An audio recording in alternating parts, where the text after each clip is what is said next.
میں نے لکھ کر رکھ دیا، لیکن مقصد پورا نہیں ہوا، پیاس نہیں بجھی، پیاس نہیں بجھی۔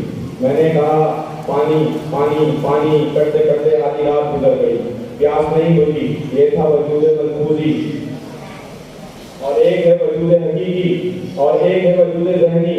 میں پوری رات سوچتا رہا پانی پانی پانی، لیکن تب بھی پیاس نہیں بجھی، تب بھی پیاس نہیں بجھی، مقصد پورا نہیں ہو رہا تھا۔ پھر کسی نے اٹھ کر لا کر میرے سامنے پانی کا گلاس رکھ دیا۔ اب وہ تھا وجود حقیقی، اب وہ تھا وجود حقیقی۔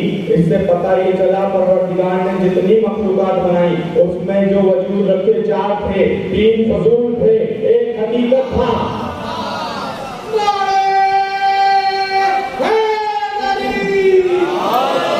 آپ لوگوں کے پہنچنے کا شکریہ کہ 3 کو فضول رکھا، جب بھی رکھا، جہاں بھی رکھا، 3 کو فضول رکھا۔ چوتھے میں حقیقت ظاہر کی، چوتھے نے حقیقت کو پوشیدہ کر دیا۔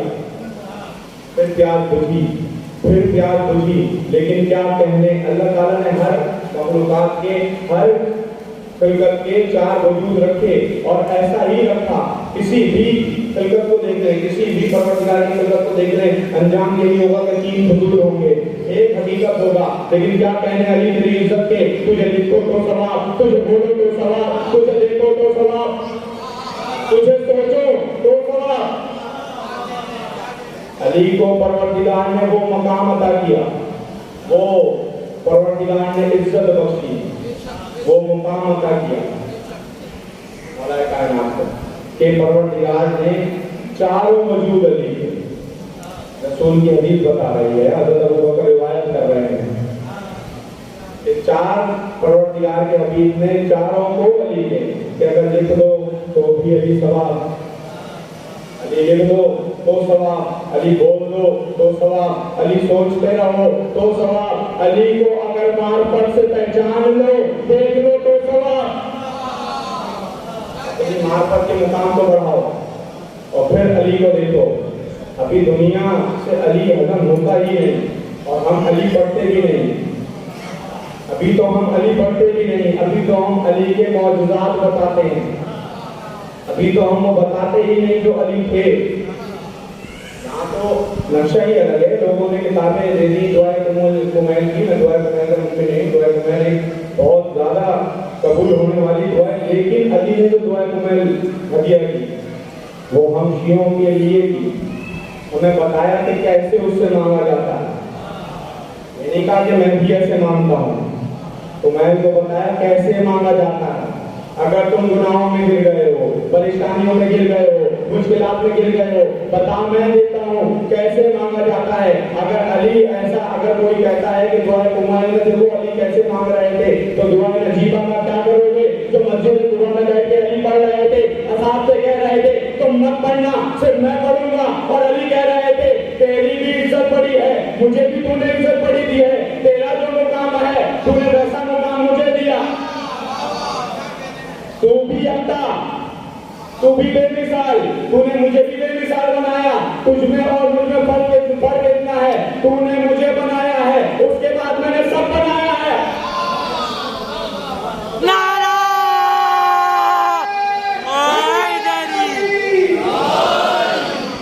بھائی ابھی تو ہم نے علی پڑھا ہی نہیں ممبروں سے، ابھی تو ہم نے ممبر سے علی پڑھا ہی نہیں، لوگ کلندر پہ الجھ جاتے ہیں، عبداللہ شاہ حاجی پہ الجھ جاتے ہیں، شاہ شمس پہ الجھ جاتے ہیں۔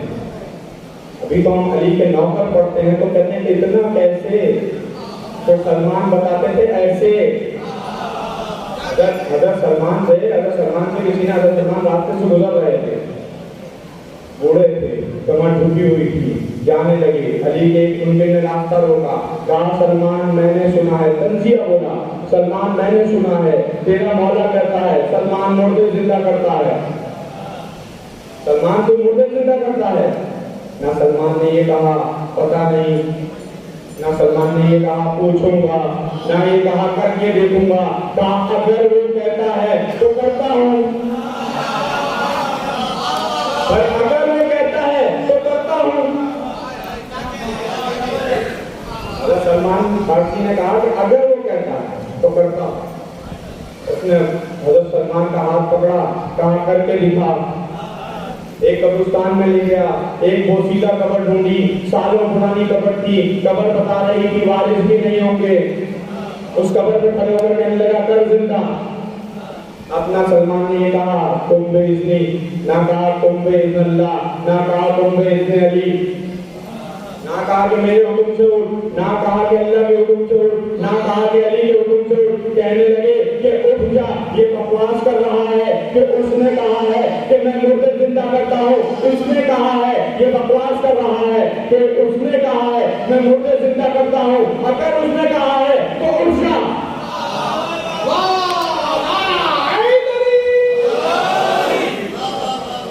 سلمان نے کہا اگر اس نے کہا تو اٹھ جا، بس اتنا کہنا تھا۔ قبر پھٹی، قبر کا پھٹنا تھا، مردہ نمودار ہوا، اٹھ کر کہنے لگا دائیں طرف بھاگا، پھر آگے جا کے بائیں طرف بھاگا، کہنے لگا میرا اونٹ کہاں ہے، میرا اونٹ کہاں ہے، میرا اونٹ کہاں ہے، اٹھ کر کہنے لگا میرا اونٹ کہاں ہے۔ اب جو آسمان سلمان کو آیا تھا، سلمان کے پیچھے چھپنے لگا اور پھر کہنے لگا سلمان میں نے کیا تھا مذاق، تو نے اس کو حقیقت کر دیا۔ ہاں میں نے کیا تھا مذاق اور تو نے اس کو حقیقت کر دیا، لیکن مجھے اتنا بتا مردہ تو زندہ تو نے کر دیا، اتنا بتا یہ کس اونٹ کو ڈھونڈ رہا ہے، یہ کس اونٹ کو ڈھونڈ رہا ہے۔ حضرت سلمان نے ہاتھ کو پکڑ کے اپنے سامنے کھڑا کر کے کہا تو نے رسول کی حدیث نہیں سنی؟ زندگی ایک خواب ہے، موت حقیقت ہے، جو کوئی مر جائے گا اور جب قیامت کے لیے اس کے دن زندہ کیا جائے گا، جو سوچ سے مرے گا اس سوچ سے اٹھے گا، جو کرتا مرے گا ویسا کرتا اٹھے گا، جو کرتا مرے گا وہ کرتا اٹھے گا، جو کہتا مرے گا وہ کہتا ہوا اٹھے گا۔ یہ جو مرا تھا اپنی اونٹنی کو ڈھونڈتے ہوئے، یہ اپنی اونٹنی ڈھونڈ رہا، یہ اپنے اونٹ کو ڈھونڈ رہا۔ کہنے لگا میں نے تو ایسی حدیث نہیں سنی۔ اپنے بوڑھے ہاتھ سے جوانوں والا تماچا مار کے سلمان فارسی نے کہا کہ اس لیے میں ابو ذر کمبر تم سے کہا کرتے ہیں، اس لیے میں ابو ذر کمبر تم سے کہا کرتے ہیں ہر وقت علی علی کیا کرو، اگر تم مر گئے قیامت کے دن اٹھے کہو گے علی کہاں ہے، علی کہاں ہے، علی کہاں۔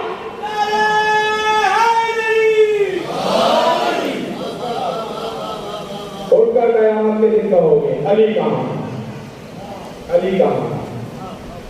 پروردگار نے، رسول نے علی کا منکر معاف نہیں کیا۔ توحید کے منکر کو پروردگار نے معافی دی ہے، رسالت کے منکر کو رسالت نے معافی دی ہے۔ نہ علی کے منکر کو اللہ نے معافی دی، نہ علی کے منکر کو رسول نے معافی دی، نہ علی کے منکر کو باقی اماموں نے معافی، کسی نے بھی نہیں چھوڑا۔ فرعون توحید کا منکر تھا، نمرود توحید کا منکر تھا، لیکن اللہ نے اسی ہی چھوڑی ہوئی تھی۔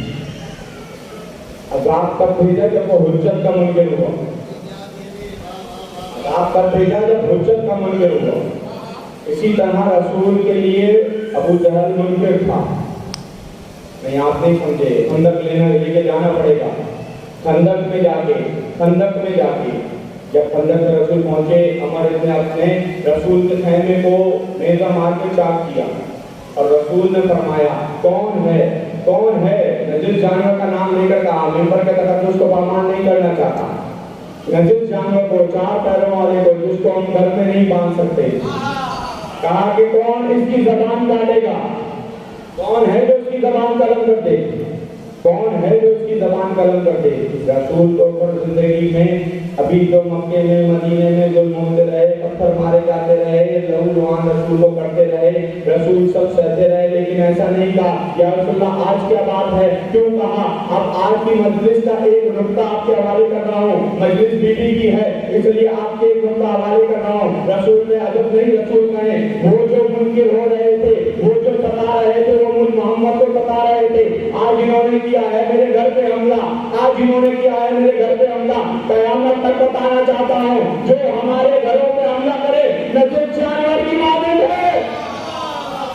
اب چاہے کوئی مدینے میں سیدہ کے گھر پہ آئے، یہ شام میں بیوی کے راستے پر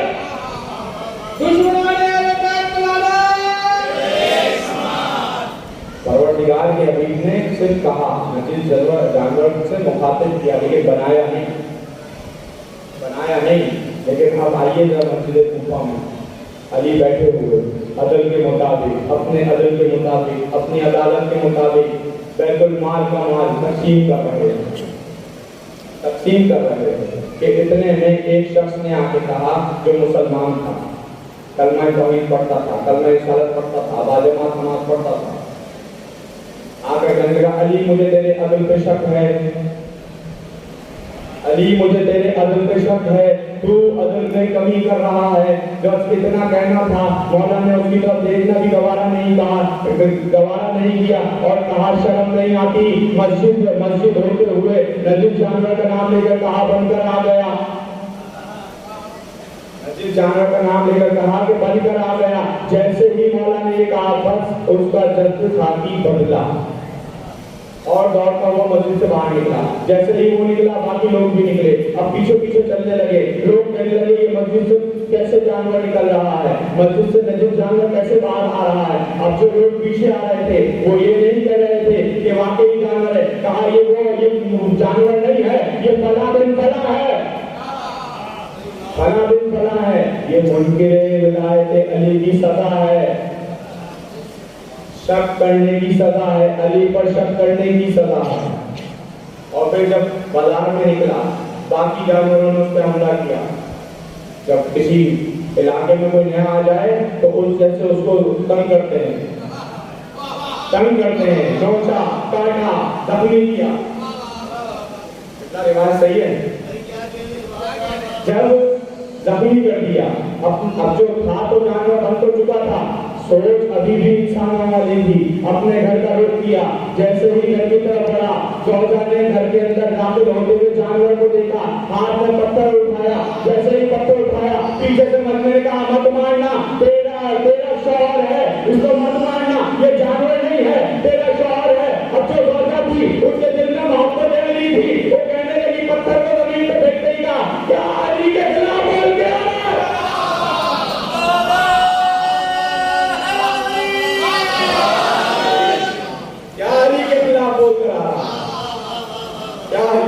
بول کر آ رہا ہے۔ گھر والے بھی کس نے دیتے علی کی محبت دل میں ہو، لیکن لوگ پڑھیے محمد والے محمد۔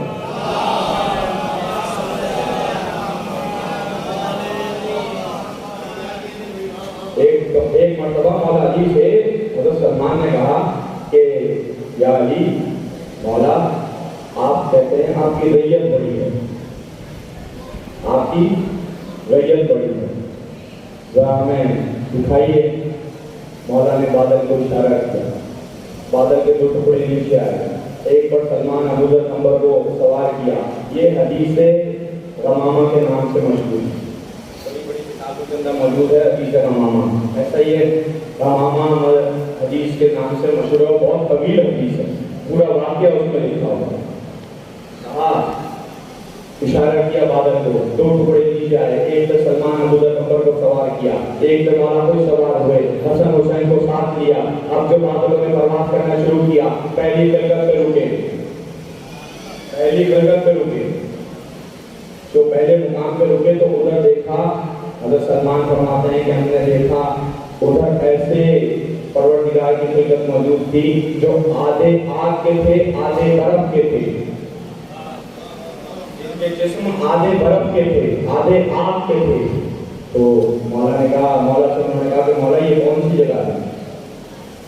مولا نے کہا یہ عالم ملکوت ہے، یہ فرشتے ہیں۔ کہا مولا یہ کیا کر رہے ہیں؟ مولا نے کہا ان سے پوچھو تمہارے پیر بھائی ہیں، یہ بھی ہماری اہل بیت کی محبت دل میں رکھتے ہیں، پوچھو۔ کہا مولا یہ جو کہے گا میں سمجھ سکوں گا؟ مولا نے کہا پوچھو، یہ تم سے تمہارے ہی لہجے میں بات کرے گا۔ اب جو اس نے پوچھا تو اس نے کہا کہ خدا کی عزت کی قسم ہم ہل بھی نہیں سکتے بغیر اس کے اذن کے۔ مولا کی طرف اشارہ کر کے کہا بغیر اس کے اذن کے ہم ہل بھی نہیں سکتے۔ اب سواری دوبارہ چلی، جیسے ہی سواری چلی آگے جا کے دیکھا حسین ترین کچھ مجسمے دیکھے جو کہ کچھ پڑھ رہے تھے، ان سے اتر کے سلمان نے پوچھا تم کیا کر رہے ہو؟ کہا ہم علی پر اور علی کی آل پر درود بھیج رہے ہیں، ہمارا اور کوئی کام نہیں، ہم صرف علی کی اولاد پر درود بھیج رہے ہیں. بہت طویل گفتگو ہے, بہت طویل حدیث ہے, آخری مقام سناتا ہوں. ایک مقام پر مولا لے کر پہنچے, ادھر جا کر دیکھا ایک تخت لگا ہوا تھا. مولا تخت نشین ہوئے, جیسے ہی اپنے علی کو آتا دیکھا, راستہ دیا, مولا تخت نشین ہوئے, تخت پہ جا کر بیٹھے. ادھر کے لوگوں سے جیسے جس زبان میں کوئی بات کر رہا تھا اس زبان میں جواب دے رہے تھے, جیسے کوئی جس زبان میں سوال کر رہا تھا اس کو ویسے ہی زبان میں جواب دے رہے تھے. جب وہ محفل برخاست ہو گئی اور سب جانے لگے, حضرت سلمان نے پڑھ کے کہا مولا اب یہ کون تھے؟ مولا نے ہاتھ پکڑ کے تخت کو بلایا اور کہا وہ دیکھو نوح جا رہا ہے, وہ دیکھو عیسیٰ جا رہا ہے, وہ دیکھو آدم جا رہا ہے, وہ دیکھو ابراہیم جا رہا ہے. وہ دیکھو یہ انبیاء کی محفل تھی جو علی سے گفتگو کر رہی تھی.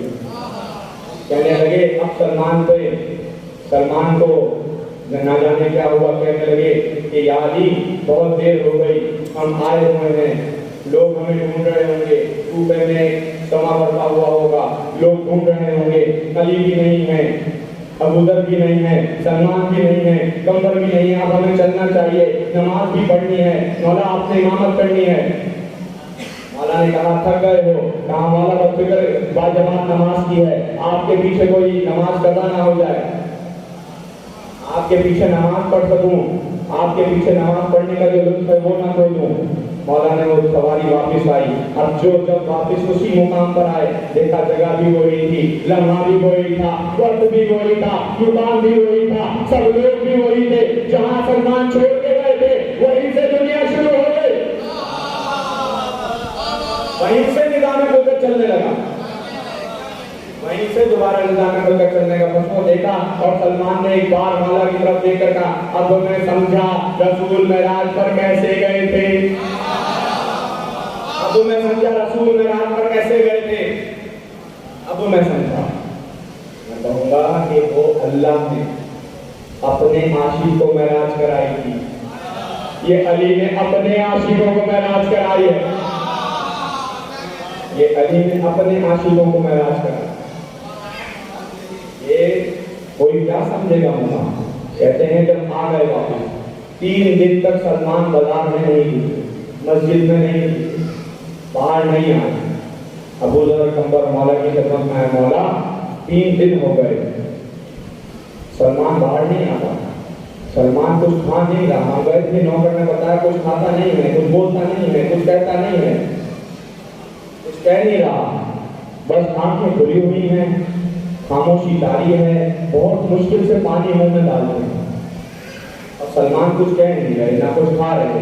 ایک بار مولا نے کہا اچھا چلو. سلمان کے گھر پہ پہنچے, جیسے ہی سلمان پارٹی کے گھر میں آئے, جیسے مولا کے چہرے پہ سلمان کی نظر پڑی, چہرے پہ مسکراہٹ آئی, اٹھ کر مولا کو سلام کیا. مولا نے کہا سلمان کا جواب دے کر کہا سلمان یہ کہہ رہے ہیں, نہ تم کہتے ہو, نہ تم کچھ بول رہے ہو, نہ تم کچھ کھا رہے ہو, سلمان کیا بات ہے, طبیعت ٹھیک ہے؟ ایک بار حضرت سلمان نے حیرانگی سے مولا کے چہرے کی زیارت کرتے ہوئے کہا مولا اپنا نام بتائیے, مولا اپنا نام بتائیے. مولا جو آپ یہاں علی ہیں کیا آپ وہاں بھی علی ہیں؟ کیا آپ کا نام وہاں بھی علی ہے؟ کیا آپ کا نام وہاں بھی علی ہے؟ مولا نے کہا ہم اہل بیت, ہم محمد کے نور کے ٹکڑے, ہم ناموں کے مجبور نہیں ہوتے, ہم اسم مبارک کے مجبور نہیں ہوتے, ہمیں اسی نے اپنے نور سے خلق کیا اور اس کے بعد اپنے اختیارات ہمیں عطا کیے, اپنے اختیارات ہمیں عطا کیے اور ہمارے دل میں کچھ کام لگا دیے. کیا کچھ کام ہمارے دل میں لگا دیے. یہ ہے معرفت, یہ ہے منزل معرفت. حضرت سلمان کے لوگ جو کہتے ہیں نا کہ سلمان جا کے دہلی سے سیدہ پر اپنی گاڑی سے جھاڑو دیا کرتے تھے, ایسا نہیں ہے. جھاڑو وہاں دی جاتی ہے جہاں گندگی ہو, گھر ہی پاکوں کا ہو. وہ رات بھر سجدے میں اترے ہوئے تاروں کو اپنی گاڑی میں محفوظ کیا کرتے تھے. دہلی کے سیدہ کا بوسہ لیا کرتے تھے. جبکہ کسی نے پوچھا کہ تم کیوں آ کر یہاں کا بوسہ لیتے ہو, پھر سلمان نے بتایا میں معراج کی زیارت کو آتا ہوں. سلمان نے کہا میں معراج کی زیارت کو آتا ہوں. یہاں کیسے معراج کی زیارت, یہ تو در سیدہ ہے. کہا معراج کہاں ہوئی تھی؟ کہا عرش اولیٰ پر. کہا جبریل کہاں رکا تھا؟ سریا کی بلندیوں پر. کہا یہاں جبریل کہاں رکتا ہے؟ دروازے پر. رسول کہاں گئے تھے؟ عرش اولیٰ تک. یہاں رسول یہاں پہ اندر بن جاتا ہے صرف رسول. باہر والوں کو آنے کی اجازت نہیں. سلمان نے کہا میں معراج کی زیارت کیا کرتا ہوں, میں اپنی عبادتوں کو توقیر دیا کرتا ہوں, میں اپنی عبادتوں کو توقیر بخشا کرتا ہوں, میں اپنی عبادتوں کو توقیر بخشا کرتا ہوں. علی کا شیعہ ہے ہی وہ جو صرف علی کو بولتا ہوا نہ پھرے. بے شک بولنا عبادت ہے لیکن عمل بھی دکھے کہ یہ علی کا شیعہ ہے, ورنہ محب رہ جاؤ گے. جتنے خزائن بتائے ہیں یہ زیادہ تر شیعوں کے لیے شیعان حیدر کرار کا بڑا مقام ہے. شیعان حیدر کرار انبیاء کی صفوں میں کہا گیا ہے. امام نے فرمایا انبیاء کی صفوں میں ہمارے دادا علی کے شیعہ کھڑے ہوں گے. بہت بڑا مقام ہے لیکن اس علی کے مقام کو دنیا سمجھی نہیں. اس علی کے مقام کو دنیا سمجھی نہیں. اس علی کے اولاد کو دنیا سمجھی نہیں. پروردگار نے جو مقام ادا کیا تھا اور پھر رسول نے بھی بتلایا, پھر علی بھی فرماتے رہے, بار بار کہتے رہے, لیکن امت نے درس نہ کھایا. اقتدار کی خاطر بار بار در سیدہ کو زخمی کرتے رہے. آج دو ہستیوں کے تابوت برآمد ہوں گے. ایک تابوت بیویوں میں بی بی زینب سلام اللہ علیہا کا برآمد ہوگا, ایک مولا رضا کا برآمد ہوگا.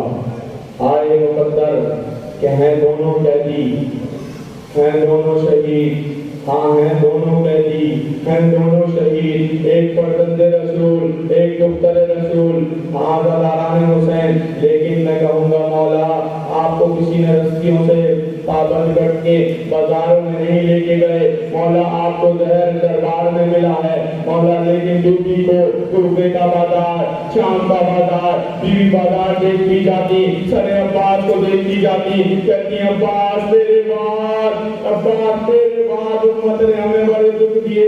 ہاں زلاران حسین. مولا کا ایک صحابی تھا, یہ جو ہم آج فرش رضا پر بیٹھے ہوتے ہیں نا, یہ مولا رضا نے اس کے لیے بڑی محنت کی ہے. اس فرش رضا کو سجانے کے لیے مولا کی بڑی محنت ہے. مولا جب فرش رضا پہ بیٹھا کرتے تھے, بیٹھنے سے پہلے فرش رضا کو چوما کرتے تھے. جب فرش رضا سے اٹھتے تھے فرش رضا کو چوما کرتے تھے. ایک بار ایک صحابی نے پوچھا مولا آپ اٹھتے ہیں تو فرش رضا کو چومتے ہیں, آپ بیٹھتے ہیں تو فرش رضا کو چومتے ہیں, مولا ایسا کیوں؟ کہا اگر تم دیکھ لو کہ اس فرش رضا پر کون کون آتا ہے, کون کون آ کر بیٹھتا ہے, تو تم اس فرش رضا سے اٹھو نہیں. ارے اس میں ہماری دادی زہرا بھی آتی ہیں, اس پہ ہمارے دادا علی بھی آتے ہیں. ہاں زلاران حسین. مولا کا ایک صحابی تھا, دیوبند نام تھا, شاعر تھا, مرثیے لکھا کرتا تھا. مولا حسین کی شان میں مرثیے لکھا کرتا تھا, جناب سیدہ کے مرثیے لکھا کرتا تھا.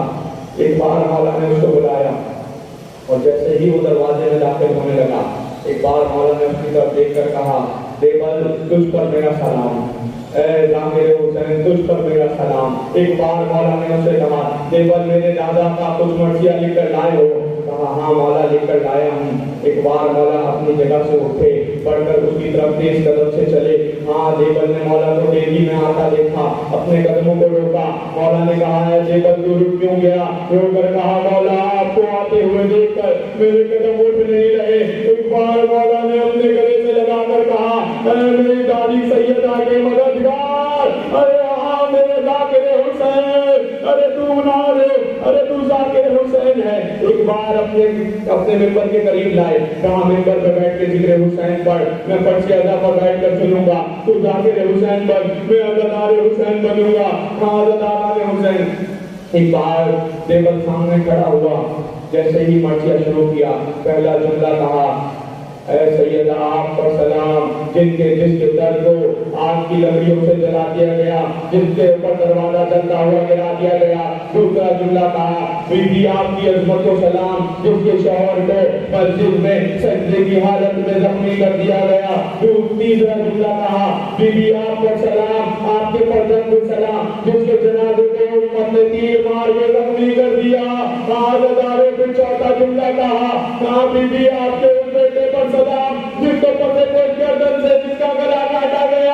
حضرت حسین پانچواں جملہ کہا کہ کہنے لگے اے سیدہ آپ کے اس فرزند کو سلام، جس کو رسیوں سے زنجیروں سے باندھ کر بازاروں میں لے جایا گیا۔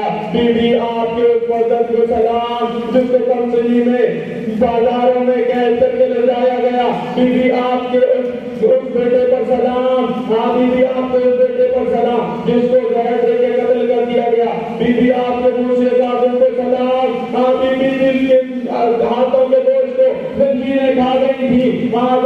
یہ کہہ کے دیوبند خاموش ہو گیا۔ ایک بار مولا رضا نے دیکھ کر کہا دیوبند خاموش کیوں ہو گیا؟ اس کے بعد تو کچھ پڑھتا کیوں نہیں ہے؟ اس کے بعد تو کچھ کہتا کیوں نہیں ہے؟ کہا مولا اس کے بعد کچھ لکھ کر نہیں لایا۔ ایک بار اپنے ابا سے ایک پرچی نکال کر دیوبند کے حوالے کی، ایک تحریر حوالے کر کے کہا یہ پڑھ۔ جب دیوبند نے کھول کے پڑھا، اس نے لکھا بی بی آپ کو اس فرزند کو سلام، جس کو غریبی کی حالت میں تو اس کے مقام پر زہر دے دیا جائے گا، جس کا کوئی اپنا بھی اس کے ساتھ نہ ہوگا۔ حضرت حسین جب اتنا سننا تھا، دیوبند نے ماتم کیا، کہا مولا اس فرزند کو میں نہیں جانتا۔ ایک بار کہا اے دیوبند وہ میں تیرا مولا، ارے علی رضا میں غریب الغربا، بس اتنا کہنا تھا۔ دیوبند نے جیسے ہی یہ جملہ پڑھا، بیویوں میں سے رونے کی ماتم کی صدائیں بلند ہوئی، بیویوں میں رونے کی صدائیں بلند ہوئی۔ ایک بار جیسے ہی گریا شروع ہوا، ایک سفید بالوں والی کلیل باہر آ کر کہنے لگی دیوبند خبردار، اب یہ جملہ دوبارہ نہ پڑھنا، جب سے تو نے یہ جملہ پڑھا ہے رضا کی بہنیں بے ہوش ہو گئی ہیں۔ بس یہ سننا تھا۔ مولا اپنی جگہ سے اٹھے، ارے بہنوں کے حجرے کے قریب آئے، رو کر کہا ارے میری بہنوں، ابھی تو تم نے اپنے بھائی کے قتل ہونے کا سے سنا ہے، ارے تم بے ہوش ہو گئی، ارے میرا سلام ہو میری دادی زینب پہ جو 70 قدم سے کھڑی ہوئی بھائی پہ چلتا رکھے دیکھ رہی تھی، رو رو کر کہتی تھی نامال، ارے میری ماں نے بڑے سے کیا دودھ کے پالا ہے، میری ماں نے بلایا ہے، میری ماں نے بڑے لادوں سے پالا ہے۔ حضرت حسین مولا کو مامون نے بس آخری دو جملے، اس کے بعد تابوت برآمد ہوگا۔ حضرت حسین جب مامون نے مولا کو گرو میں زہر دیا نا تو کہنے لگا اور کھاؤ۔ ایک بار مولا نے کہا تیرا کام اتنے سے ہو جائے گا، یہ کہہ کے مولا اٹھے، جیسے ہی اپنے گھر کا رخ کیا۔ ایک بار مولا کا جو صحابی تھا، مولا کا نوکر تھا، ابو ثابت کہتا ہے کہ میں نے دیکھا کہ جب فرزند زہرا آ رہے تھے تو میں نے دیکھا جب مولا قدم اٹھاتے تھے خون نظر آتا تھا، قدم اٹھاتے تھے خون کے نشان نظر آتے تھے۔ میں نے بڑھ کے کہا مولا آپ کے قدموں سے خون کیسا آ رہا ہے؟ بس پتا چلا امام نے کہا ہے صاحب تیرے مولا کو زہر دے دیا گیا۔ ارے زہر کی شدت اتنی تھی پاؤں کے تلے پھٹنے لگے، بس مولا نے ایک بار جو سر بلند کیا، میں کہا ہاتھوں میں خون آ رہا تھا، مولا کو سہارا دے کر گھر پہنچا، بستر لگایا، بستر سے مولا کو لٹایا۔ ایک بار مولا نے کہا ہر سما کو بلا، جیسے علی کے لیے سلمان تھے ویسے ہی امام علی رضا کے لیے ہر سما ایک صحابی تھا۔ مولا نے کہا ہر سما کو بلا کر لا۔ جیسے ہی باہر نکلے کہتے ہیں بڑا تیز طوفان چل رہا تھا، اور نوکر نے سفر بڑی مشکل سے طے کیا۔ جیسے ہی دیکھنے بارش ہو رہی تھی، طوفان چل رہا تھا، لوگ اپنے گھروں میں محصول ہو چکے تھے۔ جا کر ہر سما کو بتایا چل ہمارے مولا کو زہر دے دیا گیا۔ اب دونوں گریا کرتے ہوئے ایک دوسرے کو سہارا دیتے ہوئے جیسے پہنچے، دیکھا مولا زہر کی شدت سے تڑپ رہے تھے۔ ایک بار مولا نے پوچھا تمہیں آنے میں دیر کیوں ہو گئی؟ کہا مولا باہر